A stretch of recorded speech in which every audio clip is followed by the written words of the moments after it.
जय Hind friends, welcome back to my channel. तो ये वीडियो लेके आया हूँ मैं कट ऑफ के लिए। जो आपका अभी एग्ज़ाम हुआ है ACC 1 to 5 का जो रिटन था, उसके लिए मैं कट ऑफ के बारे में बता रहा हूँ आप लोगों को इसमें। तो जैसे आप लोग सबको पता है, कट ऑफ इसमें कोई फ़िक्स कट ऑफ नहीं होता है यहाँ पे, ठीक है। ये डिपेंड करता है आपके साथ वाले बंदों के ऊपर कि उन्होंने कितना अच्छा एग्ज़ाम लिखा है, फर्स्ट थिंग आपको मेरिट में आने के लिए, ठीक है। सेकेंडली मैं अगर पेपर वाइज़ आपके पास चलता हूँ यहाँ पे, तो मैं पेपर वाइज़ भी डिस्कस करूँगा। बट एक जो एवरेज है, सारे पेपर में आपको 40% आपको नंबर चाहिए होते हैं हर एक पेपर में, ठीक है। आपका एक क्वेश्चन 2 नंबर का था, यहाँ पे आपने 150 क्वेश्चंस अटेंड किए हैं। 150 इंटू 2 आपके 300 मार्क के पेपर थे, ठीक है। तो अभी 300 का आपको 40% निकालना है कि 40% कितना होगा 300 का। तो अगर मैं चलता हूँ इस 300 के ऊपर, तो आपके हर में 120 नंबर आपके आने चाहिए, ठीक है। हर में 120 नंबर एक एवरेज है जो आपको पास होने में हेल्प करेगा, ठीक है। अब इसके बाद जिसके 120 के ऊपर प्लस मार्किंग है, वो मेरिट के लिए फिर आगे बढ़ते हैं इस होड़ में, ठीक है। बट अभी तक जितना ACC का एग्ज़ाम हुआ है, जैसे लास्ट टाइम 3023 थे, उसके बाद 3012 ने क्लियर किया या 123 ऐसा कुछ है समरी, मतलब 3000 के ऊपर ही गए हैं लोग। तो इसके हिसाब से कट ऑफ अगर कोई कहता है आपको कि फ़िक्स कट ऑफ है 60 के ऊपर, ऐसा कुछ भी नहीं है, ठीक है। एक बेसिक जो कट ऑफ है वो है 40। अभी रहे ये मेरिट की बात 120 तक, ठीक है।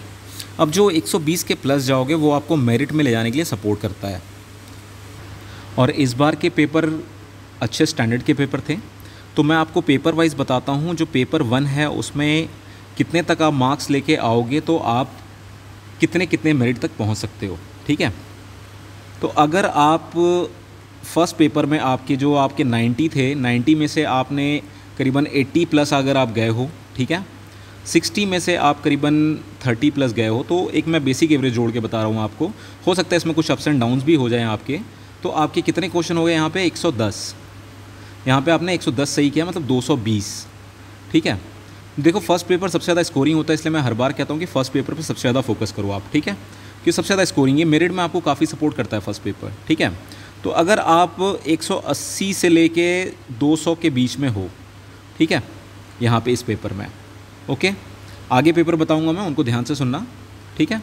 220 वाले जो ऊपर है, 220 या 220 के प्लस वाले हैं, उनकी रैंकिंग 1000 के अंदर आ सकती है, अगर आगे के भी जो पैरामीटर्स मैं बताऊँगा और उस पर उनका उसी हिसाब से नंबर आया होगा। तो ये जो 80 से 120 वाले, ये एवरेज वाली लिस्ट में हो आप मान के चलो आप 1000 से 2000 के बीच वाले होंगे, ठीक है। और ये जो लास्ट में जो आखिरी रैंक्स आती हैं, मतलब 2500 2600 के बाद से 3000 तक वाली जो 300 वाली रैंकिंग है, ये जो सिंपल जिसने बेसिक अपना फंडा क्लियर किया 120 प्लस हैं, उनके लिए ये चीज़, ठीक है। अभी चलते हैं हम सेकेंड पेपर में, सेकेंड पेपर के ऊपर। सेकेंड पेपर का भी सेम चीज़ है।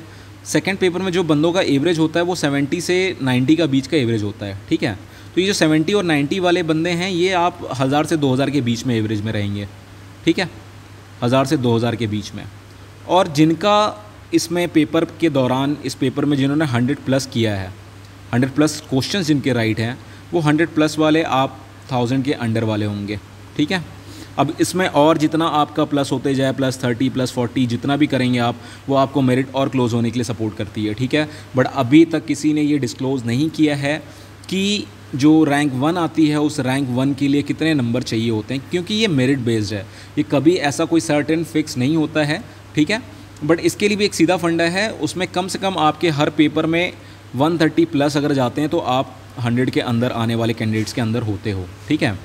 चलिए फिर नेक्स्ट चलते हैं हम अपने थर्ड पेपर की तरफ में। थर्ड पेपर का क्या फंडा है? थर्ड पेपर में आपको चाहिए पहली बात तो 40% मार्क्स पास होने के लिए, ठीक है। जो पार्ट 1 है, पार्ट 1 में चाहिए आपको 48 और जो पार्ट 2 है उसमें चाहिए आपको 72, ठीक है। अब ये थर्ड पेपर ना बहुतों की नैया को डुबाती है भाई। थर्ड पेपर में ये होता है कि बंदे 48 तो चलो चेक कर लेते हैं कि भाई मेरा 48 सही आया है, बट ये जो 72 है ना, ये 72 पता चलता नहीं, बोलते मैंने अच्छा लिखा है, मैंने बहुत अच्छा लिखा है सर, फिर भी मेरा रिटन क्वालिफाई नहीं हुआ। तो ये 72 वाला जो फंडा है, ये ले डूबता है आधे से ज़्यादा को, ठीक है। तो जिनका ये पोर्शन 40% प्लस है, और ये पोर्शन भी जिन्होंने काफ़ी अच्छा किया है या जिनको लग रहा है जिन्होंने अच्छा किया है, तो उनकी रैंकिंग 101% आएगी, ठीक है। थर्ड पेपर का मार्क्स अभी तक अपवादों में चल रहा है कि जुड़ता है कि नहीं जुड़ता है, ठीक है।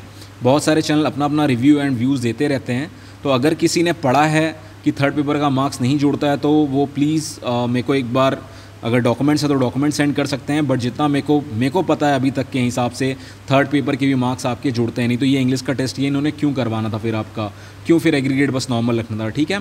तो बहुत सारे लोग अभी कह रहे हैं कि सर हमने पढ़ा है, तो अगर आपने पढ़ा है तो एक बार मेरे को डॉक्यूमेंट अगर आप फॉरवर्ड कर सकते हैं तो फॉरवर्ड कर दीजिए, मैं शायद अपनी गलती को सुधार लूँ और आपको एक क्लियर मैसेज दे पाऊँ। बट अभी तक का जो फंडा है उसमें इसके भी मार्क्स जुड़ते हैं, ये आपको मेरिट अप करने में काफ़ी हेल्प करती है थर्ड पेपर भी, ठीक है। मेरिट आपकी डाउन होती है फर्स्ट एंड थर्ड से काफ़ी ज़्यादा, ठीक है। चलिए, क्योंकि वो पेपर ईजी होते हैं उसको सब हिट करते हैं, ठीक है। ओके, तो थर्ड पेपर का ये रहा आपका फंडा। अभी देखिए, अभी इसके बाद हो सकता है कमेंट सेक्शन में आप कमेंट करके आएँ कि सर थर्ड पेपर के मार्क्स नहीं जुड़ते हैं। कहाँ नहीं जुड़ते यार, आपको कहीं लिखा हुआ नहीं मिलेगा कि थर्ड पेपर के मार्क्स आपके नहीं जुड़ते हैं, ठीक है। अगर किसी के पास डॉक्यूमेंट है तो भाई एक बार आप करिए, मैं उस डॉक्यूमेंट के साथ पोस्ट करूँगा कि और भी जिनका डाउट है उनका भी क्लियर हो जाए। बट टिल डेट जो डॉक्यूमेंट्स हैं उस हिसाब से थर्ड पेपर के मार्क्स ऐसा कहीं नहीं लिखा कि नहीं जुड़ते हैं, ठीक है। ये सारी सुनी सुनाई कहानियाँ हैं, कहानी में विश्वास मत करिए।